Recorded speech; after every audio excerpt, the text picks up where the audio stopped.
Am audible, signal आ रहा है? तो बैठिए फिर शांति से बैठिए। मैं अल्टरनेटिंग करंट पढ़ाने आ रहा हूँ, ठीक है ना। जितनी बात पूछे उतनी बात ही बताइएगा, ठीक है ना। तो मैं अल्टरनेटिंग करंट पढ़ाने आ रहा हूँ। अल्टरनेटिंग करंट, ये आपकी लास्ट बात बच गई है।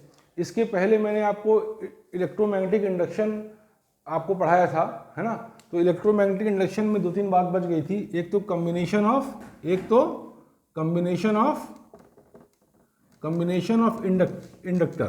इंडक्टर्स का कम्बिनेशन ऑफ इंडक्टर्स, यानी कुछ इंडक्टर्स को अगर हम कंबाइन करेंगे सीरीज या पैरेलल में तो रिजल्टेंट इंडक्टेंस कितना आएगा सर्किट का। कम्बिनेशन ऑफ इंडक्टर्स से मतलब ये है कि कुछ इंडक्टर्स को अगर हम सीरीज या पैरेलल में कंबाइन करेंगे तो रिजल्टेंट इंडक्टेंस जो क्या आएगा सर्किट का, एक बात है ना। दूसरी बात ये भी बच गई थी आपका ट्रांसफार्मर, क्या बच गया था? ट्रांसफार्मर, और तीसरी बात जनरेटर, ठीक है ना। इतनी बात आपकी इलेक्ट्रोमैग्नेटिक इंडक्शन में बच गई थी जो मैं कवर कर दूंगा, ठीक है ना, इसी अल्टरनेटिंग करंट के साथ। उसके बाद आपका बचा इलेक्ट्रोमैग्नेटिक वेव्स, तो सिर्फ एक दिन की बात है, 1 घंटे की बात है, ठीक है ना। तो अब आप गौर से देखिए, सबसे पहले आपको अल्टरनेटिंग करंट के बारे में बता दें कि अल्टरनेटिंग करंट में हम क्या क्या पढ़ाएंगे। ओरली बोल दे रहे हैं, ठीक है ना, वीडियो में आ ही रहा है, इसको रिवाइज करना होगा, रिमाइंड करके देख लेगा, ठीक है ना। तो अल्टरनेटिंग करंट के बारे में सबसे पहले बता दें कि आपको पढ़ना क्या है। अल्टरनेटिंग करंट में सबसे पहले आपको पढ़ना है कि अल्टरनेटिंग करंट होता क्या है, अल्टरनेटिंग करंट से हम समझते क्या हैं, अल्टरनेटिंग करंट क्या है, सबसे पहली बात ये पढ़ना है, ठीक है ना। ऐसा कोई भी करंट जो कंटिन्यूसली अपना डायरेक्शन और मैग्नीट्यूड चेंज करता है, ऐसे करंट को हम अल्टरनेटिंग करंट कहते हैं। अल्टरनेटिंग करंट एक ऐसा करंट है जो कंटिन्यूसली अपने डायरेक्शन और मैग्नीट्यूड को चेंज करता है, ठीक है ना। इसके पहले आपके पास एक करंट था जिसको आप कहते थे DC, direct current. Direct current का एक फिक्स डायरेक्शन और फिक्स मैग्नीट्यूड होता है सर्किट में, ठीक है ना। लेकिन अल्टरनेटिंग करंट वो करंट है जो अपने डायरेक्शन और मैग्नीट्यूड को कंटिन्यूसली चेंज करता रहता है, ठीक है ना। ये सब बातों के बारे में पढ़ेंगे। पहले मैं आपको ये बता दूं कि क्या क्या आप पढ़ेंगे, उसके बाद 2-3 पॉइंट लेते चलें और उसको खूब बढ़िया से समझाते हुए हम आपको 3-4-5 वीडियो बनाएंगे, आपकी सारी बातें आ जाएंगी, ठीक है ना। तो पहली बात तो ये पढ़ेंगे। दूसरी बात फिर हम ये पढ़ेंगे कि पहले से जब एक करंट था डायरेक्ट करंट, तो अल्टरनेटिंग करंट की हमें ज़रूरत क्यों हुई। अगर पहले से एक करंट डायरेक्ट करंट था तो हमको अल्टरनेटिंग करंट की ज़रूरत क्यों हुई। ऑडिबल हो रहा है? ठीक है। तो अब आप देखिए, तो फिर ठीक है ना, तो फिर हमको डायरेक्ट करंट की ज़रूरत क्यों पड़ी, ठीक। उसके बाद इधर देखिए, नेक्स्ट चीज़ नेक्स्ट चीज़ हम पढ़ेंगे प्योर इंडक्टर से हमारा क्या मतलब है, प्योर कैपेसिटर से क्या मतलब है, और प्योर रजिस्टर से क्या मतलब है, ठीक है ना, इसके बारे में पढ़ेंगे। तो पहली बात तो ये जान लीजिए कि कुछ भी प्योर नहीं होता, लेकिन अगर प्योर कह रहा है तो हम प्योर मान के चलेंगे, लेकिन प्रैक्टिकल पर्पसेस में, प्रैक्टिकल सेंस में अगर कोई भी इंडक्टर है तो उसमें कुछ ना कुछ रेजिस्टेंस और कुछ ना कुछ कैपेसिटेंस होगा ही होगा, ठीक है ना। और ऐसी बात कैपेसिटर और रजिस्टर के साथ भी लागू होती है। कुछ भी प्योर नहीं होता, मतलब प्रैक्टिकली, मतलब थियोरेटिकली कुछ भी प्योर नहीं होता, ठीक है ना। प्रैक्टिकल पर्पस के लिए अगर आप कोई प्रैक्टिकली अगर आप कोई इंडक्टर लेंगे तो उसमें कुछ ना कुछ रजिस्टर और कैपेसिटेंस होगा ही होगा, मतलब प्योर नहीं होता, लेकिन ये प्योर कह रहे हैं तो प्योर मान के चलेंगे, ठीक है ना। उसके बाद नेक्स्ट बात आप पढ़ेंगे सम डिफाइनिंग फीचर्स। जैसे मान लीजिए कि अल्टरनेटिंग करंट की अगर डायरेक्शन और मैग्नीट्यूड चेंज होता है तो उसकी पीक वैल्यू क्या है, ठीक है ना, पीक वैल्यू क्या है, उसका टाइम पीरियड क्या है, कितने टाइम में डायरेक्शन मैग्नीट्यूड किस किस तरीके से चेंज करता है, ठीक है ना। एसी की फ्रीक्वेंसी क्या है, ये सारी बातों को पढ़ेंगे, ठीक। और साथ में एंगुलर फ्रीक्वेंसी क्या है, ठीक, और ये सारी बात हम लोग पढ़ेंगे, सम डिफाइनिंग फीचर्स। उसके बाद हम पढ़ेंगे मीन वैल्यू और RMS value of alternating current से हम क्या समझते हैं, अल्टरनेटिंग करंट की मीन वैल्यू से हम क्या समझते हैं और अल्टरनेटिंग करंट की आरएमएस वैल्यू से हम क्या समझते हैं, ये बात हम पढ़ेंगे, ठीक है ना। मेरी बात समझ में आ गई। फिर उसके बाद हम पढ़ेंगे कि इंडक्टिव रिएक्टेंस क्या होता है, कैपेसिटिव रिएक्टेंस क्या होता है, मतलब resistance offered by a inductor in an electrical circuit is called as inductive reactance, और resistance offered by a capacitor in an alternating current circuit is called as capacitive reactance. इसकी value क्या होती है, इससे क्या मतलब होता है, ठीक है ना, और किन किन फैक्टर्स पे डिपेंड करता है, ये सारी बातें पढ़ेंगे। इसका ग्राफ ऑफ पढ़ेंगे कि फ्रीक्वेंसी के साथ कैसे चेंज करता है, ये सारी बात पढ़ेंगे। अभी मैं आपको पहले ये बता रहा हूँ कि क्या क्या हम पढ़ेंगे, फिर धीरे धीरे 2-3 पॉइंट लेते जाएंगे और डिटेल में बताते जाएंगे, ठीक है ना। इसके बाद आप नेक्स्ट चीज़ जो पढ़ेंगे इस चैप्टर में, वो आप ये पढ़ेंगे कि फेजर डायग्राम क्या होता है, फेज एंगल क्या होता है। फेजर डायग्राम क्या होता है और फेज एंगल क्या होता है, ये पढ़ेंगे हम, ठीक है ना। उसके बाद आप नेक्स्ट चीज पढ़ेंगे आप इम्पीडेंस। हाँ, नेक्स्ट चीज आप पढ़ेंगे कि कितनी तरह की सर्किट होती है। अगर सर्किट में केवल एक रजिस्टर लगा है तो प्योर रजिस्टिव सर्किट, अगर केवल एक कैपेसिटर लगा है तो प्योर कैपेसिटिव सर्किट, और केवल एक इंडक्टर लगा है तो pure inductive circuit, pure L, pure R, pure C circuit, ठीक है ना। उसके बाद अगर कोई दो कॉम्बिनेशन है, यानी अगर इंडक्टर और कैपेसिटर कॉम्बिनेशन है तो एलसी सर्किट, ठीक है ना, और अगर कैपेसिटर और रजिस्टर कॉम्बिनेशन है तो आरसी सर्किट, ठीक है ना, और अगर इंडक्टर और रजिस्टर कॉम्बिनेशन है सर्किट में तो आरएल सर्किट, और अगर तीनों कॉम्बिनेशन है तो आरएलसी सर्किट। ये सारी बात हम पढ़ेंगे। फिर इम्पीडेंस क्या होता है, इम्पीडेंस से हम क्या समझते हैं, एडमिटेंस से हम क्या समझते हैं, ठीक है ना, ये सारी बातों पे हम डिस्कस करेंगे, ठीक है ना। फिर उसके बाद इलेक्ट्रिकल रेजोनेंस की कंडीशन को डिस्कस करेंगे कि एक सर्किट में इलेक्ट्रिकल रेजोनेंस कब होता है, कैसे होता है, और किन किन फैक्टर्स पर डिपेंड करता है, और इलेक्ट्रिकल सर्किट की रेजोनेटिंग फ्रीक्वेंसी क्या होती है, ये सब बात हम डिस्कस करेंगे। बात समझ में आ गई। उसके बाद क्वालिटी फैक्टर डिस्कस करेंगे। क्वालिटी फैक्टर क्या होता है, उससे हम क्या समझते हैं, उसका क्या सिग्निफिकेंस है, क्वालिटी फैक्टर कैसे निकालते हैं, इन सब बातों पे हम डिस्कस करेंगे। एक बार मैं पूरा आपको अल्टरनेटिंग करंट का ब्रेकअप दे दे रहा हूँ, क्या क्या आपको पढ़ना है, ओरली बता दे रहा हूँ क्योंकि लिखने में टाइम लगेगा। इसके बाद मैं दो दो पॉइंट लेके जब वेल एक्सप्लेन करता जाऊँगा तो आपको सारी बातें एकदम साफ हो जाएंगी अल्टरनेटिंग करंट की, और सारे के सारे क्वेश्चंस आपके लग जाएंगे, ठीक है ना। जैसे अब तक लगते आए आगे भी लग जाएंगे, ठीक है ना। तो लेकिन हम मतलब जो थ्योरी पढ़ाएंगे वो थोड़ा डिटेल पढ़ाना चाहते हैं, जो आपके सिलेबस में, डिटेल का मतलब सिलेबस के से अलग नहीं, डिटेल का मतलब ये कि सिलेबस में जो है उसको वेल एक्सप्लेन करना चाहते हैं, ठीक है ना। तो 3-4 घंटा भी और लगेगा इस काम में, ठीक है। तो उसके बाद नेक्स्ट चीज आप देखिए, नेक्स्ट चीज आप पढ़ेंगे जो है वो आप पढ़ेंगे पावर फैक्टर। पावर फैक्टर के बाद आप पढ़ेंगे पावर फैक्टर पढ़ेंगे, फिर वॉटलेस करंट और वॉटफुल करंट पढ़ेंगे। वॉटलेस करंट से हम क्या समझते हैं, वॉटफुल करंट से हम क्या समझते हैं, ठीक है। फिर पावर क्या हुआ, क्यों मुस्कुराहट आ रही है, आनंदित है, आनंदित रहना चाहिए, आनंदित रहिए। अगर पढ़ाई के साथ आनंद आ रहा है तो ये जानिए कि ये बहुत लाभ कर जाएगा, है ना। अगर बोर हो के सर ऐसे करिए क्या पढ़ रहे हैं, कैसे पढ़ रहे हैं, तो वो बात नहीं आती। अगर पढ़ाई के साथ आनंद आ रहा है तो बहुत अच्छा रहता है, वो ठीक बात रहती है, ठीक है ना। इसलिए मैं कभी नहीं रुकता, लेकिन ये पढ़ाई के अलावा किसी और चीज़ में दिमाग नहीं होना चाहिए, ठीक है ना। तो जिस समय आप पढ़ रहे हैं उस समय, ठीक है। तो अब आप नेक्स्ट चीज देखिए उस समय, ठीक है।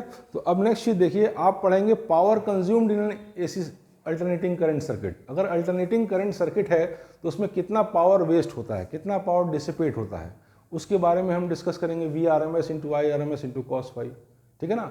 ये वर्चुअल पावर है, रियल पावर है। इसके अलावा क्या कहते हैं, peak value of the power भी होती है, ठीक है ना। पीक इंस्टेंटेनियस पावर भी होता है, ठीक है ना। इंस्टेंटेनियस पावर भी होता है, peak value of the power भी होता है, RMS पावर भी होता है। लेकिन वर्चुअल नॉर्मली पावर से हमारा मतलब वर्चुअल पावर से होता है, ठीक है ना। VRMS into RMS into cos phi, ठीक है। तो power dissipated in alternating current circuit, इसके बारे में पढ़ेंगे। और फिर उसके बाद आपको बताएंगे LC ऑक्सीलेशंस। LC ऑक्सीलेशंस क्या होता है, एक दो बात लेके चलेंगे तो बात क्लियर होती जाएगी। LC ऑक्सीलेशंस के बारे में हम लोग डिस्कस करेंगे। और LC ऑक्सीलेशंस के बाद हम लोग जिस बात पे आएंगे वो क्या है, आपका अगर सीरीज LCR सर्किट कितनी तरह की हो सकती है, सीरीज और पैरेलल। तो सीरीज LCR सर्किट और पैरेलल LCR सर्किट में जो टर्म्स हैं उनका मैकेनिकल मोशन से क्या रिलेशन है। जैसे मतलब करंट, यहाँ पे करंट है तो वहाँ वेलोसिटी है, इस तरीके की बातों को हम आपको एनालॉजी बताएंगे, ठीक है ना। और इस तरीके से आपका ये टॉपिक खत्म होगा। बात समझ में आ गई। तो इस छोटे से खत्म होगा। तो अब देखिए इस छोटे से वीडियो में मैंने आपको इंट्रोडक्शन दे दिया कि क्या क्या पढ़ाएंगे, क्या क्या आपके सिलेबस में है, क्या क्या आपका ब्रेकअप है, ठीक है ना। रुक जाइए, तो इतनी बात हम और बता दें, तब एक बार आप वीडियो कट कर दीजिए आप लोग। हाँ अभी रुक जाइए, इतनी बात हम इसमें बता दें जो पुरानी छूट गई थी। और ये बात जब हम पूरा पढ़ा देंगे तब आपको दो बात अच्छे से बता देंगे, ठीक है ना। तो पहले कॉम्बिनेशन ऑफ इंडक्टर कम से कम हम बता दें, तब आप एक वीडियो कट कर दीजिए, फिर धीरे धीरे हम लोग आगे चलें, ठीक है ना। कॉम्बिनेशन ऑफ इंडक्टर ये हम आपको बताने जा रहे हैं। गौर से देखिए, ध्यान से देखिए ऐसा है कि अगर किसी सर्किट में कुछ इंडक्टर्स लगे हुए हैं, अगर किसी सर्किट में कुछ इंडक्टर्स लगे हुए हैं, गौर से देखो बेटा, इधर देखो, अगर किसी सर्किट में कुछ इंडक्टर्स इस प्रकार से लगे हुए हैं, इंडक्टर को हम ऐसे रिप्रेजेंट करते हैं इलेक्ट्रिकल सर्किट में, सबको रिप्रेजेंट करने का एक स्टैंडर्ड तरीका है, एक स्टैंडर्ड सिंबल है, ठीक है ना। तो इस तरह से है, तो मतलब इंडक्टर्स लगे हैं। अगर किसी इलेक्ट्रिकल सर्किट में हमारे कुछ इंडक्टर्स ऐसे लगे हुए हैं, मान लीजिए n इंडक्टर्स लगे हैं, मान लीजिए n इंडक्टर्स लगे हैं, बात समझ में आ गई। तो इस तरह से अगर इंडक्टर लगे हैं तो इसको हम कहेंगे सीरीज कॉम्बिनेशन ऑफ इंडक्टर्स। क्या कहेंगे? Series combination of inductors. और इस केस में जो रिजल्टेंट इंडक्टेंस होगा इस पूरे सर्किट का, अगर इसका L1 है, इसका L2 है, इसका L3 है और इसका Ln है, तो रिजल्टेंट इंडक्टेंस इस सर्किट का जो होगा वो क्या होगा? 1/L is equal to 1/L1 plus 1/L2 plus 1, नहीं सॉरी, ये होगा L is equal to L1 plus L2 plus so on up to Ln। बात समझ में आ गई? देखिए, रजिस्टर्स को जब कंबाइन करते हैं तो जो रिजल्ट आता है सीरीज और पैरेलल का, ठीक है ना, वही जब इंडक्टर्स को कंबाइन करते हैं तो सीरीज और पैरेलल का रिजल्टेंट आता है। लेकिन कैपेसिटर के केस में ये बात बदल जाती है। कैपेसिटर अगर सीरीज में लगे हैं तो क्या होगा? 1/C is equal to 1/C1 plus 1/C2 plus so on up to 1/Cn। और अगर पैरेलल में लगा है कैपेसिटर तो C बराबर C1 plus C2 plus C3 plus so on up to Cn, ठीक है ना। लेकिन इंडक्टर और रजिस्टर में ये बात सेम रहती है। इंडक्टर अगर सीरीज में लगा है तो रिजल्टेंट ये, और अगर इंडक्टर पैरेलल में लगा है, यानी इस तरीके से लगा है, देखिए इस तरीके से अगर कुछ इंडक्टर लगे हुए हैं, डॉट डॉट डॉट कर लिए, और ये so on up to Ln, तो ये L1 ये L2, इसका इंडक्टेंस Ln मान लीजिए n इंडक्टर्स लगे हैं तो पैरेलल में लगे हैं पॉइंट A और B के बीच। बात समझ में आई? तो इस केस में जो रिजल्टेंट इंडक्टेंस होता है 1/L is equal to 1/L1 plus 1/L2 plus so on up to 1/Ln। मतलब एग्जैक्टली आपके रेजिस्टेंस के कम्बिनेशन की तरह से ये बात होती है। बात समझ में आ गई? कहिए तो उसको प्रूव भी कर दें, देखिए अगर सीरीज में लगा है तो सभी इंडक्टर्स में क्या होगी? करंट सेम होगी। अगर सीरीज में लगा है तो सभी इंडक्टर्स में क्या होगी? करंट सेम होगी। लेकिन पोटेंशियल डिफरेंस डिफरेंट होगा। इसके अक्रॉस अगर पोटेंशियल डिफरेंस V1 है, इसके अक्रॉस अगर पोटेंशियल डिफरेंस V2 है और इसके अक्रॉस पोटेंशियल डिफरेंस Vn है, तो नेट पोटेंशियल डिफरेंस V क्या होगा? V1 plus V2 plus so on up to Vn। मैं इसको प्रूफ करके दिखा रहा हूँ कि ऐसा क्यों होगा। हालांकि प्रूफ आपके बोर्ड में नहीं पूछेगा, ध्यान से देखिए, ऐसा ना करिए। प्रूफ आपके बोर्ड में नहीं पूछेगा। अब आपका मल्टीपल करेक्ट आंसर टाइप आ रहा है, क्या कोई खास बात है? कोई खास बात है जो आनंदित कर रही है आपको? है? ध्यान से इसको देखिए। अब प्री बोर्ड चल रहा है तो एक्सेसिव स्ट्रेस भी चल रहा है ना, तमाम तुरंत एग्जाम्स हो रहे हैं फटाफट, रात भर बच्चे जग रहे हैं। लेकिन इसको अब ख़त्म कर दिया जाए और जल्दी ये भी ख़त्म हो जाएगा। जब देर से आए आप लोग तो क्या किया जाए, थोड़ा सा एक्स्ट्रा एफर्ट देना पड़ेगा, ठीक है ना। तो अब आप देखिए, मैं इसको प्रूफ करके दिखा दे रहा हूँ। हालांकि ये प्रूफ आपके उसमें नहीं आएगा, 4 ऑप्शन टाइप आ गया। तो ये इंडक्टर्स अगर लगे हुए हैं उसमें सीरीज में, तो सबके अक्रॉस करंट सेम रहेगी और पोटेंशियल सबके अक्रॉस डिफरेंट रहेगा। तो नेट पोटेंशियल इस पूरी सर्किट का क्या होगा? V is equal to V1 plus V2 plus so on up to Vn, ठीक है ना। और आप जानते हैं V क्या होता है? Minus L/di/dt। ये आप पढ़ चुके हैं। V या E कुछ भी कह लीजिए, E क्या होता है? Minus L/di/dt। बात समझ में आ गई? तो अब इसको आप पुट कर दीजिए। अगर रिजल्टेंट इंडक्टेंस L है, ठीक है, तो L/di/dt, अगर रिजल्टेंट L है तो L/di/dt is equal to L1/di/dt plus so on up to Ln/di/dt। होगा कि नहीं होगा? बोलो बेटा। तो di/dt हर केस में सेम होगा। Rate of change of current हर केस में क्या होगा? सेम होगा। तो वो कैंसिल हो जाएगा। तो L is equal to L1 plus L2 plus so on up to Ln। Proof हो गया कि नहीं प्रूफ हो गया? तो इस तरीके से अगर ये उसमें लगा हुआ है, क्या कहते हैं, सीरीज में, तो रिजल्टेंट ये होगा। अब पैरेलल का हम प्रूफ कर दे रहे हैं। पैरेलल में क्या चीज कांस्टेंट रहेगी? वोल्टेज कांस्टेंट रहेगी और करंट डिफरेंट होगी, ठीक है ना। हाँ, करंट डिफरेंट होगी। तो इसका हम प्रूफ कर रहे हैं पैरेलल का। सिंपल प्रूफ है। अब चूंकि सब बताना है तो एक बार बता ही देते हैं, लेकिन ये जान के चलिए कि अब से 4 घंटे की टीचिंग के बाद, अब से 4 घंटे की टीचिंग के बाद हम जो भी पढ़ाएंगे वो आपका सिर्फ सवाल बताएंगे और कुछ भी नहीं बताएंगे। एक कुर्सी ले आइए, उसके ऊपर इसको रख दे। अब से 4 घंटे की टीचिंग के बाद हम आपको सिर्फ क्वेश्चन लगाएंगे, क्योंकि अब टाइम एकदम ही कम बचा है, ठीक है ना। 22 नवंबर से बोर्ड है आप लोग का, सिर्फ प्रॉब्लम सॉल्विंग होगी। बैठ जाइए वहाँ पर। तो चलिए देखिए, इसको ध्यान से देखिए, बैठिए उधर, ध्यान से देखिए, इधर देखिए। तो अगर ये आपका सीरीज, अगर आपका ये इस तरीके से पैरेलल में लगा है इंडक्टर, तो रिजल्टेंट होगा 1/L is equal to 1/L1 plus 1/L2 plus so on up to 1/Ln। बात समझ में आ गई? फटाक से देखिए, इसको मैं प्रूफ कर रहा हूं। अगर ये पैरेलल में लगा है, अगर ये पैरेलल में लगा है तो क्या होगा, नेट करंट अगर मान लीजिए I है इस सर्किट में, यहाँ इसके बाद कोई वो लगा होगा, इन दो पॉइंट्स के बीच कोई बैटरी लगी होगी या सेल लगी होगी, तो नेट करंट अगर I है तो I बराबर I1 plus I2 plus so on up to IN। बात समझ में आ गई? और E क्या होता है, माइनस L di/dt,